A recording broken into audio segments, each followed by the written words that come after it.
In figure 3.59, altitude YZ and XT of triangle WXY is intersect at P.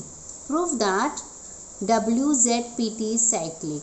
तो हमें ये जो quadrilateral दिखाई दे रहा है WZPT हमें प्रूफ करना है क्या है, साइक्लिक है। और क्या इन्फॉर्मेशन दी है कि जो YZ है, YZ और XT है, YZ और जो XT है ये क्या है, ये एल्टीट्यूड है। दैट मीन्स ये 90 डिग्री बना रहा है। देखो मैंने सारी इन्फॉर्मेशन यहाँ पे गिवन एंड टू प्रूफ सब कुछ मैंने डाल दिया है। ऐसे आपको लिख लेना है और फिर ही क्वेश्चन को सॉल्व करना होता है। तो देखो यहाँ पे हमें बताया गया है कि ये जो एंगल है ये 90 डिग्री है, क्योंकि उन्होंने एल्टीट्यूड बताया है तो ये 90 डिग्री बना रहा है और ये भी 90 डिग्री बना रहा है। तो सबसे पहले हम यही लिखेंगे, हम लिखेंगे angle WZP equal to angle, देखो WZP equal to angle WTP angle WTP दोनों मिला के दोनों कितने आ रहे हैं, दोनों भी इंडिविजुअली 90 है। ठीक है, अगर हम दोनों को ऐड कर लेते तो ऑब्वियसली दोनों 180 हो जाएगा। तो मैं लिख देती हूँ angle WZP plus angle WTP equal to 180। ये मेरा इक्वेशन नंबर 1 हो जाएगा। तो देखो मैंने क्या किया है, मुझे प्रूफ करना था कि ये जो WZPT एक साइक्लिक है। हमें पता है कि साइक्लिक क्वाड्रिलेटरल होने के लिए उसका जो अपोजिट एंगल्स होता है वो मिला के सप्लीमेंट्री आना चाहिए। तो देखो मैंने पहली चीज़ प्रूफ कर दिया है, WZP प्लस WTP ये दोनों अपोजिट एंगल्स है ना एक क्वाड्रिलेटरल के, दोनों मिला के 180 आ रहा है, मतलब ये सप्लीमेंट्री है। तो आधी चीज़ तो मैंने प्रूफ कर दी है। अब मुझे बची हुई आधी चीज़ प्रूफ करना है कि angle ZWT plus angle TPZ ये भी हुआ opposite angle of the quadrilateral, ये भी अगर मिला के सप्लीमेंट्री में बता देती हूँ, दोनों ऐड करने के बाद 180 अगर आ जाता है, ये मैं प्रूफ कर देती हूँ, तो मैं बोल दूँगी कि ये जो क्वाड्रिलेटरल है WZPT ये क्या है, साइक्लिक है। तो अब मैं चलती हूँ क्वाड्रिलेटरल WZPT में। तो कोई भी क्वाड्रिलेटरल का जो चारों एंगल्स का जो सम होता है वो तो 360 होता है, तो मैं वहीं लिख देती हूँ angle WZP angle WZP plus angle ZPT plus angle PTW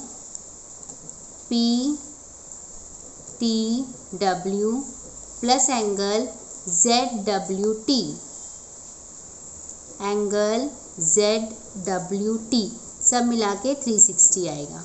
तो मैं इन दोनों को पास पास लिख देती हूँ, WZP प्लस एंगल PTW मैंने पास पास लिख दिया और बाकी एंगल्स भी लिख देती हूँ, angle ZPT plus angle ZWT 360 आएगा। अभी ये दोनों तो मैंने फ्रॉम इक्वेशन 1 मैंने बोला है कि 180 है, तो मैं यहाँ पे डायरेक्टली 180 लिख देती हूँ। 180 plus angle ZPT plus angle ZWT equal to 360। ठीक है, देयरफॉर एंगल, अभी ये इधर ही रहेगा, 180 को मैं भेज रही हूँ 360 के पास, angle ZPT plus angle ZWT equal to 360 minus 180, मतलब ये 180 आ जाएगा। तो देखो ये जो एंगल ZPT मतलब इस एंगल की बात हो रही है, और ZWT मतलब इस एंगल की बात हो रही है। ये दोनों भी क्या है, देखो अपोजिट एंगल्स है ऑफ द क्वाड्रिलेटरल, और ये दोनों भी सप्लीमेंट्री आ रहे हैं। दैट मीन्स ये दोनों का सम भी मैंने बता दिया आपको कि 180 आ रहा है।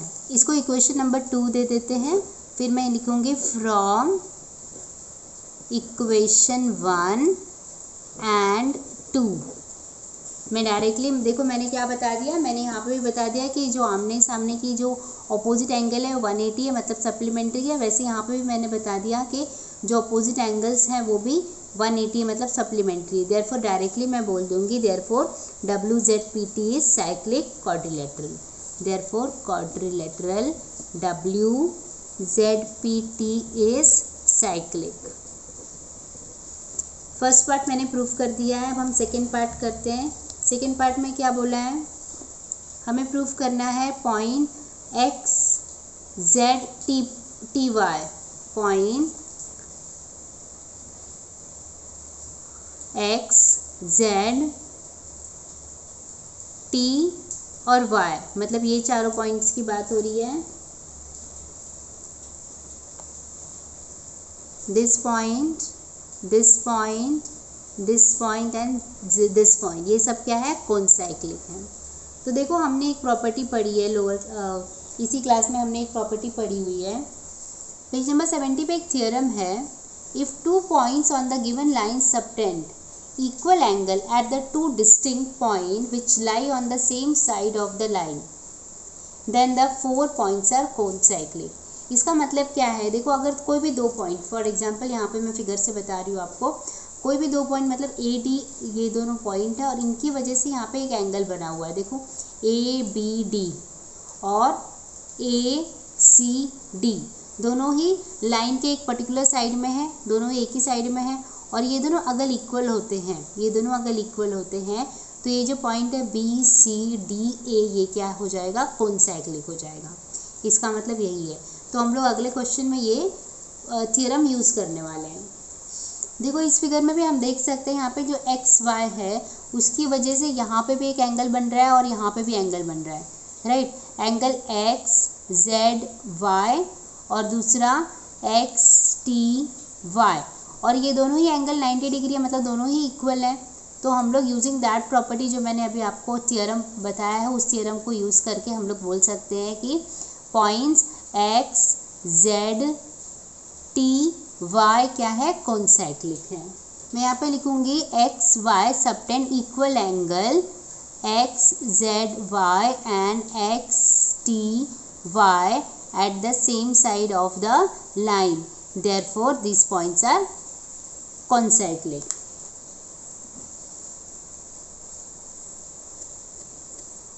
यहाँ पे क्या आएगा, to proof points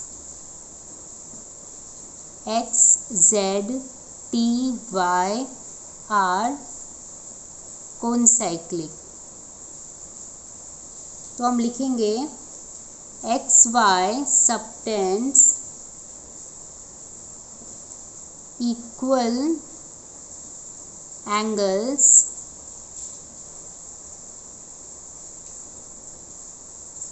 at points Z and T, है ना। ये देखो यहाँ पे पॉइंट Z और T पे ही इन्होंने एंगल बनाया है, लाइन XY ने पॉइंट Z और T पर ही एंगल बनाया और दोनों की दोनों इक्वल भी है।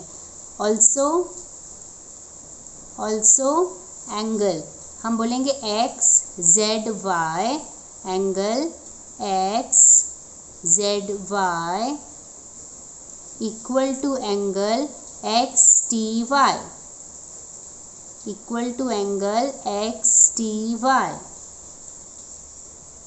देयरफॉर हम लिख देंगे XZTY आर कोनसाइक्लिक, कोनसाइक्लिक, ठीक है। और फिर यहाँ पे हमें प्रॉपर्टी लिखना पड़ेगा क्योंकि 2 मार्क का क्वेश्चन होता है, प्रॉपर्टी इंपॉर्टेंट होती है यहाँ पे लिखना। तो मैं लिख देती हूँ, इफ़, यहाँ पे लिखेंगे as, if two points on a given line subtends equal angles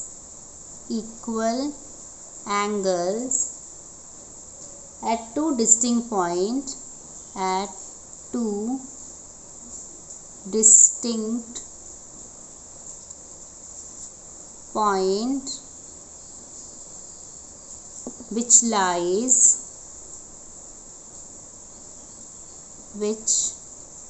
lies on the same side of the line.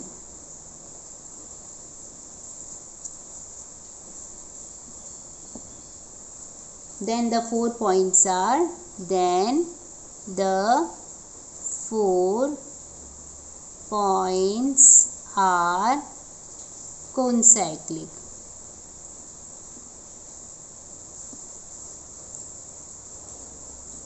Next question करते हैं।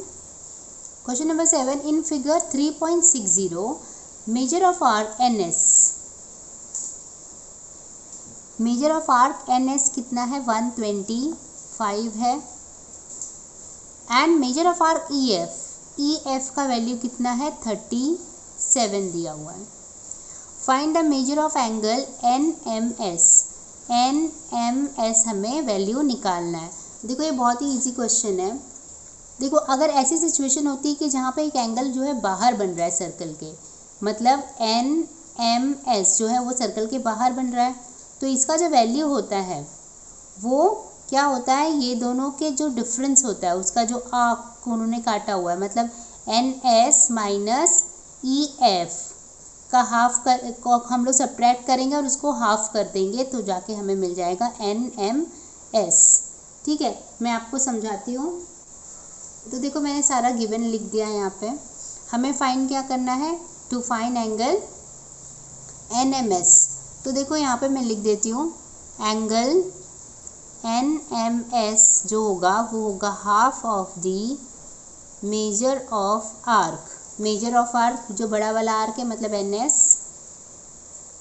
NS minus major of arc EF, major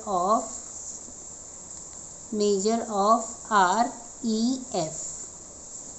इनके वैल्यूज डाल देते हैं हम लोग। हाफ NS कितना है 125 है, 125, और EF कितना है 37 है। ये हो जाएगा हाफ, सब्ट्रैक्ट करेंगे तो 88 आ जाएगा, ये डिवाइड करेंगे तो 44। तो देयरफॉर एंगल NMS कितना आ गया, angle NMS equal to 44। Question number 8, in figure 3.61 chord AC and DE intersect at B। तो ये जो कॉर्ड है AC और DE वो लोग इंटरसेक्ट कर रहे हैं कहाँ पर, B पर। ABE जो है वो 108 है, एंगल ABE 108 है, और आर्क AE जो है वो 95 है। Find major of arc DE, हमें मेजर ऑफ आर्क DE निकालना है। तो इसकी भी एक देखो प्रॉपर्टी है हमारे पास। देखो पेज नंबर 72 पे हमें रिमेंबर दिस में दिया हुआ है कि अगर हमें एंगल CEB निकालना है तो कैसे निकलेगा, हमें हाफ लेना है और मेजर ऑफ आर्क AD, ठीक है, उससे जो कनेक्टेड आर्क है major of arc AD plus major of arc CB करना है। तो सेम प्रॉपर्टी हम लोग यहाँ पे लगाएंगे। हम एक एंगल ले लेंगे, एंगल ABE क्या होगा, major of arc half of the major of arc DC plus AE, और हमें वैल्यू मिल जाएगा। देखो मैंने यहाँ पे गिवन लिख दिया है और टू फाइंड भी मैंने लिख दिया है। तो अभी जो मैंने आपको प्रॉपर्टी दिखाई उस हिसाब से मैं इसको लिखूँगी। मैं यहाँ पे लिखूँगी ABE क्या होगा, मैं यहाँ पे लिख दूँगी half of the arc AE plus arc DC। ठीक है, तो मैंने लिख दिया है जो मैंने आपको अभी भी प्रॉपर्टी दिखाई थी, सेम प्रॉपर्टी।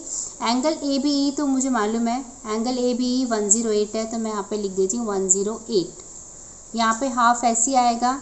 आर्क AE भी पता है 95 है, तो यहाँ पे 95 हो जाएगा। आर्क DC मुझे नहीं पता है, तो आर्क DC ऐसे ही रहेगा। ठीक है, ये 2 को मैं उधर भेज देती हूँ, तो 108 इंटू 2 हो जाएगा इक्वल टू यहाँ पे 95 plus major of arc DC हो जाएगा।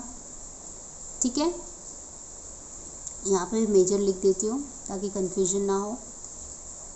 ओके, तो ये इसको मल्टीप्लाई कर देती हूँ। देखो 2 यहाँ पे चलाएगा तो यहाँ पे 108 इंटू 2 हो जाएगा, यहाँ पर 95 plus major of arc DC ही बचेगा। ठीक है, 108 इंटू 2 करेंगे तो ये हो जाएगा 216 equal to 95 plus major of arc DC। Therefore major of arc DC क्या होगा, 216 माइनस 95 मतलब 121।